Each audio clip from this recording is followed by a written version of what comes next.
Old pension scheme की मंग करदियां हरियाणा के सरकारी मुलाजमां ने जबरदस्त प्रदर्शन किया। मुख मंत्री मनोहर लाल खट्टर की चंडीगढ़ रहायश के वल वधन की कोशिश की, हालांकि पुलिस के वलों प्रदर्शनकारियों को हरियाणा पंचकुला बॉर्डर ते ही रोक लिया गया।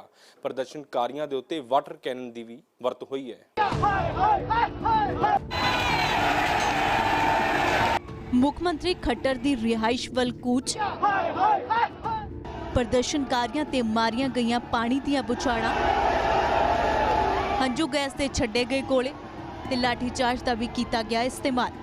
इस सारा बवाल होया ओल्ड पेंशन स्कीम नूं लैके। हरियाणा विच बजट सैशन तो पहला पुरानी पेंशन स्कीम का मुद्दा गरमा गया है। OPS की मंग नूं लैके हरियाणा भर दे मुलाजमां ने ऐतवार नूं पंचकूला तो चंडीगढ़ तक रोस मार्च किया ते मुख मंत्री मनोहर लाल खट्टर की रिहाइश का घेराव करने की कोशिश की, पर चंडीगढ़ पुलिस ने इन्हां मुलाजमां नूं चंडीगढ़ पंचकूला सरहद ते रोक लिया, जिस तो बाद पुलिस ते प्रदर्शनकारी आमो सामने हो गए ते माहौल तनावपूर्ण हो गया।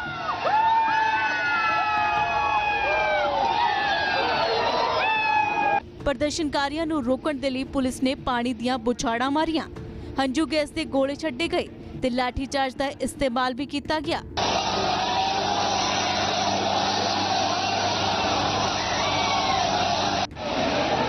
सेवा करता 30-35 साल, उसको पुरानी पेंशन नहीं, नेता से हम पुरानी पेंशन दे रहे हैं। हमारे पुलिस वाले कर्मचारी होते हैं, पैरामिलिट्री के फोर्सेस, तो मुख्यमंत्री का ड्राइवर NPS, उसका खाने बनाने वाला NPS, जो कर्मचारी प्रत्येक वो ST में, तो पुरानी पेंशन कर्मचारियों का अधिकार है, कोई ऐसे नहीं। आर्टिकल 309 हमारा संविधान कहता है कि ये राज्य का मामला है और मुख्यमंत्री जब चाहे पुरानी पेंशन बहाल कर सकता है, लेकिन ये बब्बर सरकार, इसको हमने आज साबित करके दिखाना है कि तानाशाही हरियाणा में नहीं चलने वाली। हमने पुरानी पेंशन बहाली का एक ही नारा कि जो पुरानी पेंशन बहाल करेगा वो देश पे राज करेगा, और ये हमने हिमाचल के अंदर साबित करके दिखाया। हमारी लड़ाई किसी राजनीतिक दल से नहीं है, हमारी लड़ाई सरकार, मौजूदा सरकार की नीतियों से है, जो कर्मचारियों को। हरियाणा के ਵੱਖ-ਵੱਖ विभागों के कर्मचारियों वालों वड्डी गिणती विच इकट्ठे होकर OPS की बहाली ते न्यू पेंशन स्कीम यानी कि NPS रद्द करने की मांग नूं लैके प्रदर्शन किया गया। 2006 तो बाद सूबे के ਵੱਖ-ਵੱਖ विभागों में तैनात होए 1,74,000 कर्मचारी ओल्ड पेंशन स्कीम की मांग कर रहे हैं। प्रदर्शनकारी कर्मचारियों का कहना है कि इस मांग नूं लैके वो आर पार की लड़ाई करेंगे। प्रदर्शनकारियों का कहना है कि उन्होंने केंद्र सरकार की NPS योजना विच कोई रुचि नहीं है, उन्होंने सिर्फ ओल्ड पेंशन स्कीम ही मिलनी चाहिए है। हमें जो है, हम न्यू पेंशन स्कीम के तहत आते हैं, ठीक है, हमें ओल्ड पेंशन स्कीम चाहिए, क्योंकि नई पेंशन जो स्कीम है सर, किसी भी प्रकार से कर्मचारी के लिए फायदेमंद नहीं है। अब एक बात बताइए सर, हमें जो है, हम अपने हक की लड़ाई लड़ रहे हैं यहाँ से OPS के लिए, आप देख रहे हैं, मतलब सारा काम व्यवस्थित ढंग से चल रहा है, फिर भी हमारे ऊपर वाटर कैनन, जो ये आंसू गैस के गोले फेंके जा रहे हैं। बताओ ये सर कहाँ तक सही है? ये मांग आज की नहीं है, ये बहुत पुरानी मांग है। 2004 में जो प्रस्ताव आया वाजपेयी गवर्नमेंट के समय कि भाई पुरानी पेंशन जो मौजूदा पेंशन ले रहे हैं उसकी जगह नया बिल लेके आया, और उसके अंदर जो पेंशन का जो पैसा है वो GPF में ना कट के NPS में प्राण में जाए, और वो प्राइवेट कंपनियों में या शेयर मार्केट में वो पैसा लगेगा, उसके आधार पर आपका रिफंड मिलेगा, और उसमें किसी प्रकार की कोई श्योरिटी नहीं है, ना ही कर्मचारी को ये निर्धारित होता है कि भाई आप रिटायरमेंट के बाद आपको कितना पैसा मिलेगा।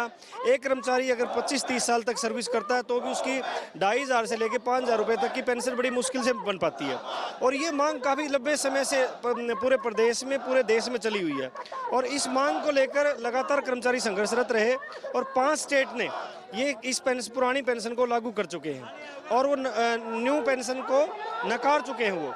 इसीलिए हरियाणा में भी ये काफ़ी समय से लगातार मूवमेंट है, अलग अलग संगठनों के माध्यम से। अब ये पेंशन बहाली संघर्ष समिति, इसके अंडर में जितने भी कर्मचारी संगठन हरियाणा के अंदर जो काम कर रहे हैं, वो सारे के सारे पेंशन बहाली संघर्ष समिति के बैनर के नीचे आज यहाँ इकट्ठे हुए हैं। और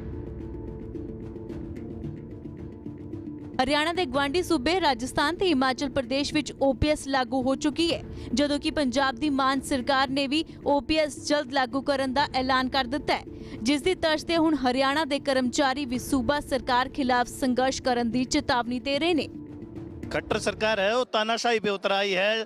कर्मचारी अपनी वाजिब मांग के लिए शांतिपूर्ण प्रदर्शन कर रहे थे, लेकिन यहाँ पर महिलाओं को भी नहीं बख्शा जा रहा है। लगातार 2.5-3 घंटे से आंसू गैस छोड़ी जा रही है, पानी की बौछारें छोड़ी जा रही हैं, लेकिन कर्मचारी पीछे हटने का नाम नहीं ले रहे हैं। कर्मचारियों को पता है कि बगैर पेंशन के यदि रिटायर होंगे तो भी मरना ही है, इससे अच्छा लड़के मरे।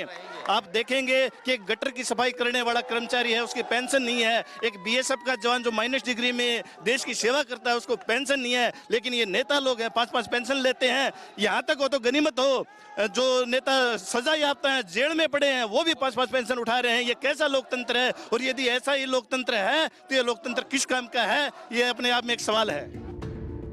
ਹਰਿਆਣਾ ਵਿੱਚ 20 ਫਰਵਰੀ ਤੋਂ ਸ਼ੁਰੂ ਹੋਣ ਜਾ ਰਿਹਾ ਬਜਟ ਸੈਸ਼ਨ ਕਾਫੀ ਹੰਗਾਮੇਦਾਰ ਹੋਣ ਵਾਲਾ ਹੈ। ਹਰਿਆਣਾ ਕਾਂਗਰਸ ਸਦਨ ਵਿੱਚ ਓਪੀਐਸ ਦੀ ਮੰਗ ਦਾ ਮੁੱਦਾ ਚੁੱਕੇਗੀ। ਹਰਿਆਣਾ ਦੇ ਸਾਬਕਾ ਮੁੱਖ ਮੰਤਰੀ ਭੁਪਿੰਦਰ ਸਿੰਘ ਹੁੱਡਾ 2024 ਵਿੱਚ ਸੂਬੇ ਵਿੱਚ ਕਾਂਗਰਸ ਦੀ ਸਰਕਾਰ ਆਉਣ ਤੇ ਓਪੀਐਸ ਨੂੰ ਲਾਗੂ ਕੀਤੇ ਜਾਣ ਦਾ ਐਲਾਨ ਵੀ ਕਰ ਚੁੱਕੇ ਨੇ।